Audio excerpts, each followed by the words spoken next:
I'm Wendy and this is my channel. So today I'm missing spring and I wanted to use some colors that reminded me of spring. So what we're going to do first is just do a basic background, just a basic pour of some spring type colors and use it as a background to add some dimensional, like some texture paste and some stenciling on top of this.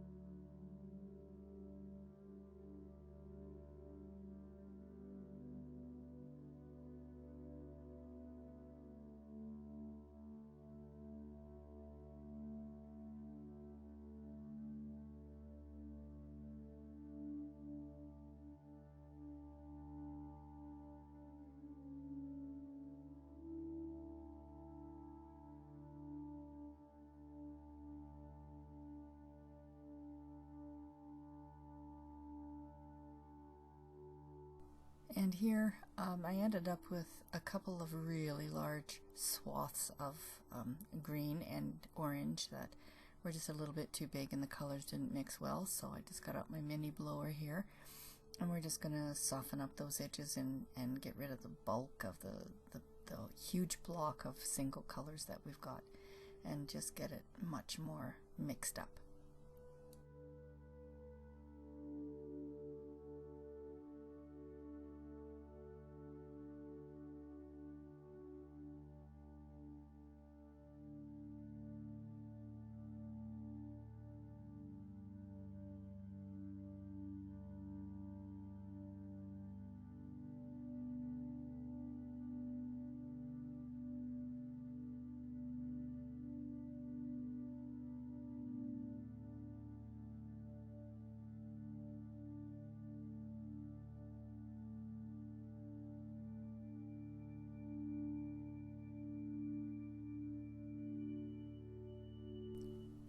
Just a little orange spatter over the canvas.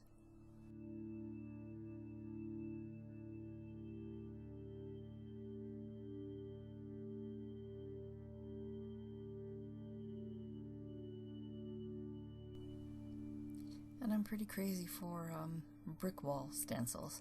This one I cut myself with my Scan and Cut because I couldn't find one where the bricks were an appropriate size for most of the work that I do. They were either really tiny or really huge.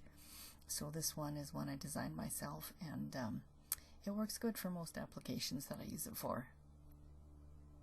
And this is Polyfilla that I'm using, like I showed you there. It's my go-to for texture paste when I want more of a smoother finish. I don't mind homemade texture pastes, but they tend to be a lot more sandy and lumpy feeling. Not that that's a bad thing, because texture is texture, but I happen to have this and I don't want it to go to waste, so I don't want it to dry out.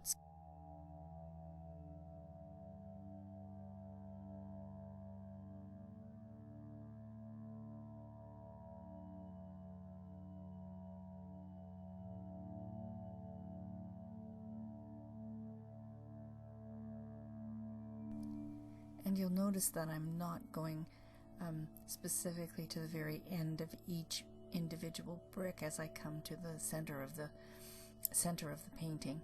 I want it to be broken and uneven.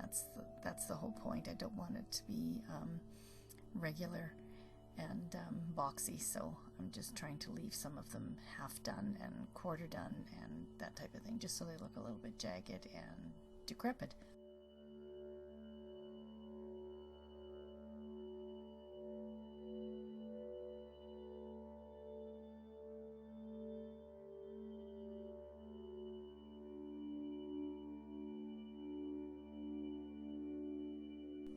I should also mention that I'm using this Polyfilla straight out of the container, but you can put this into a small vessel of some kind and add your acrylic color to it. But I knew that I wanted to take advantage, as you can see here, of the texture of it with the white showing through, so that the the paint color doesn't absorb all the way into each and every single brick fully. I'm trying to leave it very spotty on purpose, so I found that just leaving it the natural color and then, you know, applying my paint colors over top. But certainly if you wanted something more solid and you knew you were happy with a specific color or even a mixture of two colors, just go ahead and mix it right into the polyfill and you can skip a step.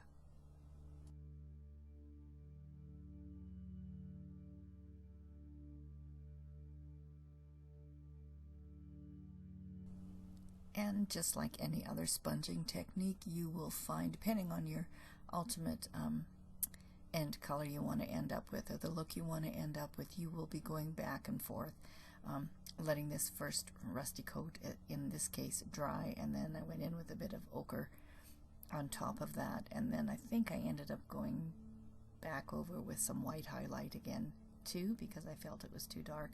So it's one of those things anytime you're using a sponge where you're going to hit highs and lows, and you're going to have a little more paint where you don't want it and not enough paint where you did want it, and it's sort of a back and forth until you get it perfect.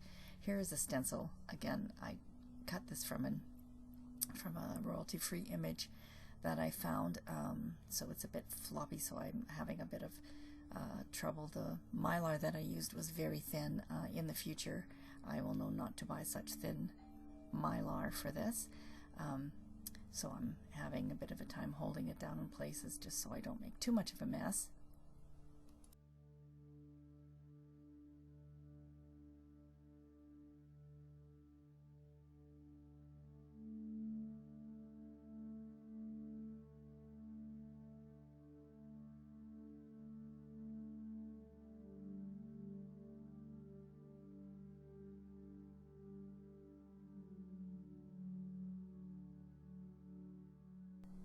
Just working my three colors back and forth. I've got rust and orange and yellow, and I'm just working back and forth with the sponge just to sort of get some variation in that flower stem.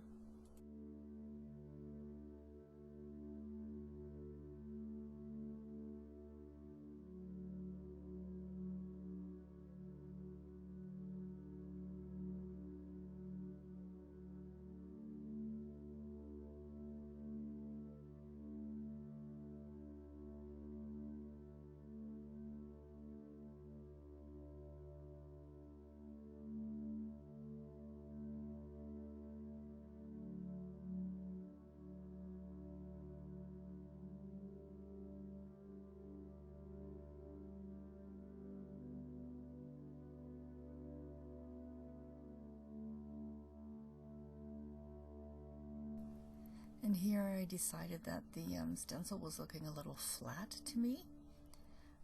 I didn't quite know what I wanted, but I wanted to outline it and I knew black was wrong. I think I tried white in a spot and it just didn't make sense because of all the white showing in the background. It made it kind of weird. So this is a metallic rust that I've had for a really long time, and it might not show really clear here until I wiggle this canvas into the light, and I will show you after I'm done this. I hold it up to the camera a bit better and you can see it shine, but it's just basically very similar to the color I've already stenciled with, but it's just a metallic, and it did the trick because it offset it a bit. There you go, outlined it enough but wasn't glaring in your face type of thing. Let's see if it wiggles. Yeah, there you can see it. So I was happy with that.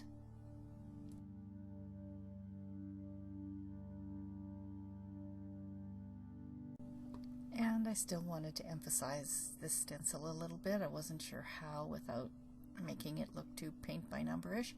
So I started with a little bit of green here, a muddy green, and it wasn't bad, but I think I ended up going, yes, I did end up going over it with some white just to give it a little bit more life and a little bit more detail.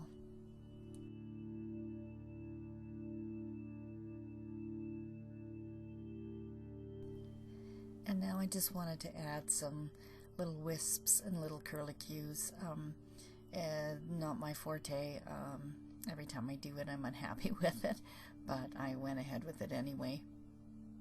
And yeah, it is what it is. I wasn't going to attempt to try to get rid of them after I'd done them. They're not bad, but they're not perfect. I've seen other people do them and they just look tremendous, but I'm not so great at it.